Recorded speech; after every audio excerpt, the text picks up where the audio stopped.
Hey guys, today we'll be talking about animal ethics, and this project is done by May-Hui Anitta. and Anitta Saju.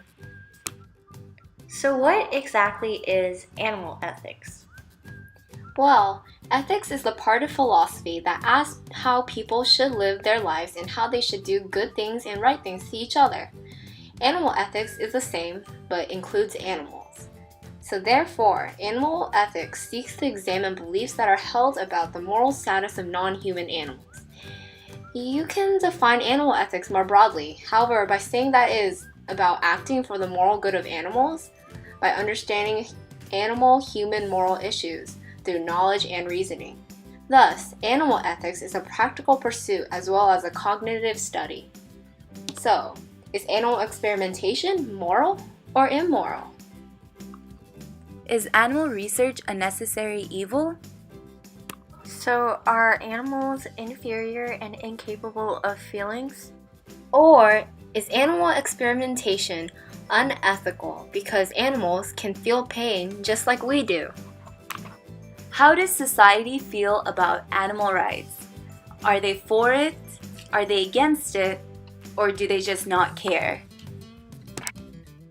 1/3 of Americans want animals to have same rights as people, While almost 2/3 of Americans say animals should require at least some protection.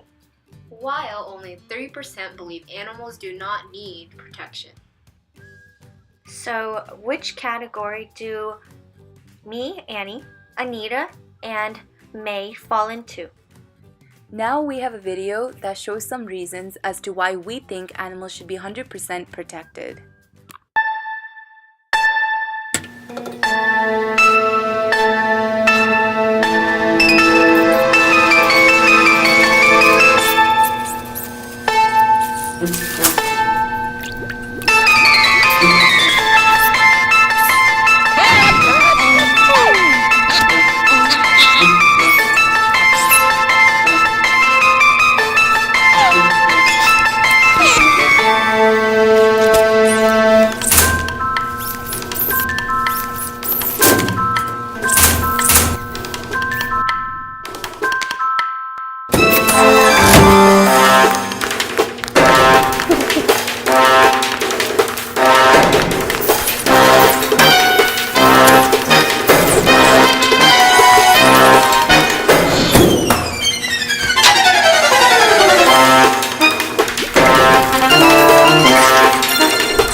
The first thing we're going to talk about is the Animal Welfare Act.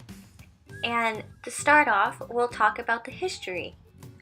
In the early 1960s, Congress addressed the issue of the use of animals in science for research and testing and how these activities can be regulated from the national level, as it was in Great Britain.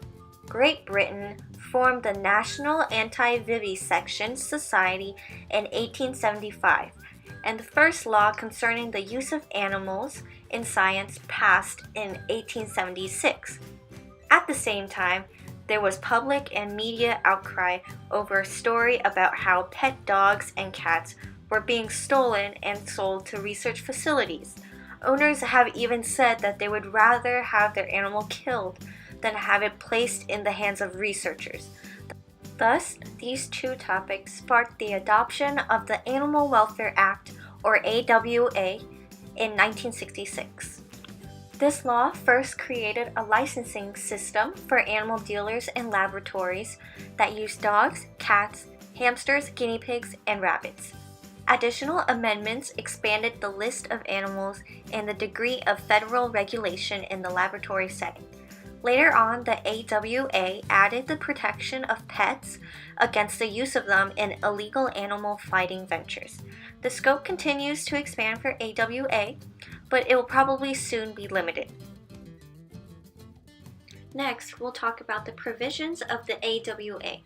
First, the animals covered by the Act include dogs, cats, primates, and other mammals, but excluding rats and mice.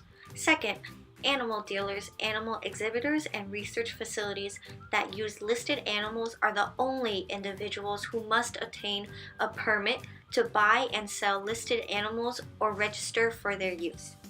Third, to eliminate the use of stolen animals, there are limitations and regulations on how animals enter the controlled chain of commerce. 4. There are limitations and regulations on the environmental conditions for the animals being kept. 5. Research facilities may only purchase listed animals from licensed dealers. 6. Those who transport the listed animals must comply with published regulations governing the well-being of the animals. 7. Research facilities must create an animal care committee to review the use of animals by the faculty and inspect the animal housing facilities. 8. Research facilities must obey the legal restrictions on the imposition of pain during research. 9. Research facilities must comply with extensive regulations regarding the housing and care of animals used in research. And finally, 10. It is illegal for any person to sponsor or exhibit an animal in any animal fighting venture. So for the next section of the AWA, we'll be covering the animals that are covered and animals that are not covered by the Animal Welfare Act. So for animals covered, they use the term animal, which means any live or dead dog, cat, monkey, guinea pig, hamster, rabbit, or any other warm-blooded animal. And by definition, a warm-blooded animal is one that is capable of generating internal heat in its cells so that the internal body temperature of this animal can be warmer than the surrounding environment. Meanwhile, the animals not covered by the AWA include all the cold-blooded animals, such as insects, fish, reptiles, and amphibians. Indeed, the act is misnamed and ought to be called the Mammal Welfare Act, not the Animal Welfare Act. This was illustrated during legislative debates over the 1976 amendments. U.S. Representative Robert Bauman, during floor debate of the bill, was concerned that shipments of crabs, live oysters, and clams for exhibition and consumption purposes would come under the AWA regulations. An AWA supporter, however, Representative Thomas Fowley, had to assure Representative Bauman that such animals were not covered by the Act or under its proposed amendments. Finally, the last section of the AWA is the regulatory process.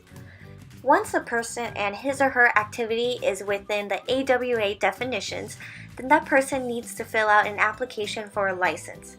To obtain the license, there must be a showing of an appropriate physical facility with the capacity to keep the animals in question. There may be an inspection by the agency before the permit will be issued. Once in operation, then a large number of regulations will come to govern the conduct of the facility, which include record-keeping requirements, identification of animal source requirements, housing and care requirements, payment of modest annual fees, and inspections. Throughout the years, researchers who study animal welfare and euthanasia have grown increasingly concerned about the techniques used to put down animals, so their goal became to find methods to kill animals the fastest way possible with the least amount of pain. There are two methods as to how animals are killed: inhalation and physical methods. The first method would be placing animals inside chambers that are filled with either carbon dioxide or any other anesthetic gases. The second method would be by injecting animals with barbiturates. What barbiturates are is that barbiturates are drugs that have an effect on the central nervous system. The third method to put down animals would be cervical dislocation, which is basically snapping the necks of animals. So, is animal dissection necessary? Well, the pros of animal dissection include that 1. It is a traditional way of teaching, and 2. that it is a hands-on experience, something you can't get from textbooks. The cons of animal dissection include that 1. It is academically unnecessary, as it is not required for academic graduation or entrance. 2. It harms animals. 12 million animals die from animal dissection a year. Number 3, it is also environmentally hazardous. It disrupts ecological balance and diversity as well as depletes population. Number 4 is economically wasteful, as non-animal alternatives are far cheaper. Non-animal alternatives include computer softwares and models, which are both reusable. Animals used for classroom dissection are outlined in NSTA. In addition, they must also be from an acceptable alternative source for fresh specimens as outlined in the FDA. First off, an animal must be obtained for dissection. There is a variety of ways animals are obtained. Some animals are bred in the laboratory, as this animal is, and others are caught from the wild, as this frog is. However, taking animals from the wild can be environmentally hazardous, as the over-harvesting of animals can not only deplete populations, maybe leading to extinction, but it can also disrupt ecological balance and diversity. For example, here is a hypothetical food chain. If ladybugs were captured for the purpose of dissection, its predator, the mouse, might go hungry, while its prey, the grass, might overpopulate. Another method of obtaining animals for dissection include from the animal shelter. This is often controversial because though this helps relieve overflowing animal shelters from the excessive number of homeless pets, organizations and people are against the killing of pets. In very extreme circumstances, some pets are even stolen to be sold for dissection purposes. As for our last topic, we want to talk about the pros and cons of animal experimentation. Overall, experimenting on animals has certain benefits towards the society in various ways, but we believe that the severity of the cons outweigh the pros. The pros include 1. They can help researchers find drugs and treatments. They aid researchers in finding drugs and treatments to improve medicine. Animal testing has contributed to finding treatments for various medical conditions, including cancer, HIV, insulin, antibiotics, and many more. 2. It can also improve human health. Improving human health is vital, which is why many members of the scientific community and the public support the use of animals for testing. 3. It can also help ensure the safety of drugs. Drugs can carry significant dangers with their use, but animal testing allows researchers to initially gauge the safety of drugs prior to conducting the trials on humans. This means that human harm can be reduced. Lastly, alternative methods of testing do not simulate humans in the same way. Animals are considered to be the closest to humans on the phylogenetic tree compared to other organisms in other kingdoms. On the other hand, cons include that 1. Animals are killed or kept in captivity, which poses an ethical concern. So after animals are experimented on, they are either killed right away or they're forced to live the remainder of their lives in captivity. 2. Some substances used on animals may never be useful in reality. Many of these animals receive tests for substances that will never seek approval or public consumption for use. 3. Animal testing is also extremely expensive. Animals must be fed, housed, cared for, and treated with drugs of a similar experimental substance. On top of that, animal testing may occur more than once and over the course of months, which means that additional costs are incurred. 4. Animals and humans are never exactly the same. So, will the drug that affects animals affect humans the same way? The reaction of a drug in an animal's body may be different from that of a human. Because animals are in a natural environment, they will be under stress. Therefore, they won't be able to react to the drugs the same way compared to their potential reaction in a natural environment. Well, that concludes our ethics project. So what stance do you take? Thank you for watching. Bye!